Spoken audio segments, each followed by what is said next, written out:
However, I possess more than only 6 senses. I also have a 7th one, my mystic sense. I remember my father and mother, full of love and gratitude.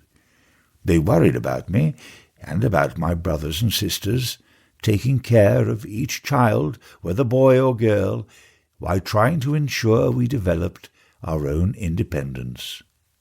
My mother used her wholesome love, craft, and culinary art to fill all our hungry stomachs at home. The table was filled mostly with what grew at home in the garden and in the fields, lentils of many different kinds, colours, and sizes, millet, which at that time was a basic staple, in addition to various vegetables, roots, zucchini, kohlrabi, broccoli, and a large quantity of onions, depending on the season. We had rice and meat only on festive occasions, as they were too expensive for everyday consumption. We had chapatis, always fresh, and tasty wheat bread. A tiny portion of halva was given to each of us for dessert. Our mother made her halva fresh daily, and each day it tasted a little different, depending on which ingredients she had searched for and found. Despite the shortage, we always had more than we needed to be satisfied. Mother always tried to have at least some fruit in the house. After all, a neighbour or relative might drop in for a visit to hear the latest news.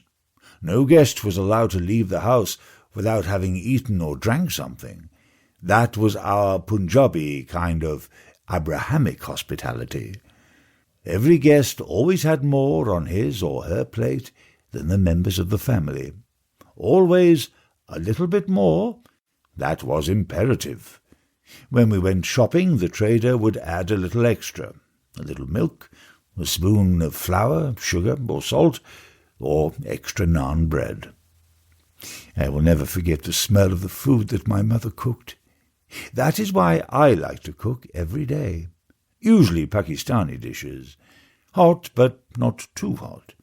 If necessary, I cook just for myself, but I much prefer to cook when I have a guest, or several guests, who I can treat with my culinary skills. It is really true.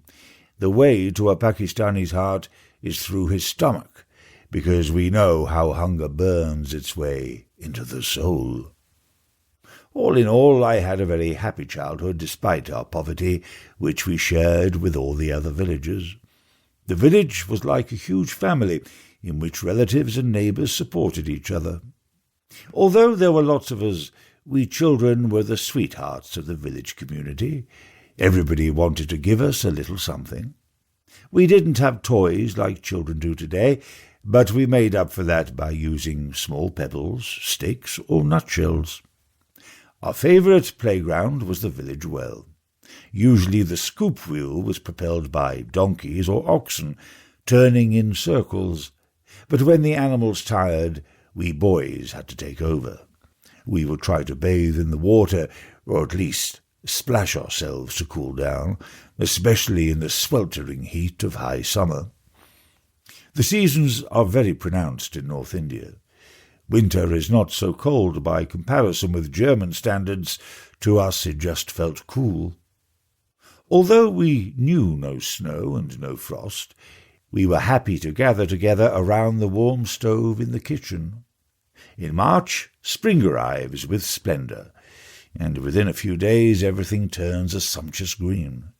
In the garden the jasmine bushes, hyacinths, dahlias, kala, and other lilies blossom in all sorts of shapes and colours.